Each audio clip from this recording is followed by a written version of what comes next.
Huli kam ang pagnanakaw ng dalawang electric vehicle sa Bocaue, Bulacan at sakuha ng CCTV sa Barangay Batia. Huminto sa tapat ng isang bayan dalawang lalaki. Nagsilbing lookout ang isa habang pinapaandar ng kasama niya ang isang e-trike. Tumakas sa mga lalaki, tangay ang sasakyan pero hindi pa nakontento sakay ng unang ninakaw na e-trike. Huminto sila sa isang iskinita at saka tinangay ang isa pang e-trike.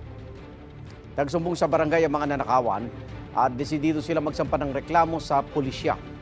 Base sa CCTV tracking, napaglaban at dinala sa Marilao ang mga ninakaw na e-trike. Igan, mauna ka sa mga balita, mag-subscribe na sa GMA Integrated News sa YouTube para sa iba't ibang ulat sa ating bansa.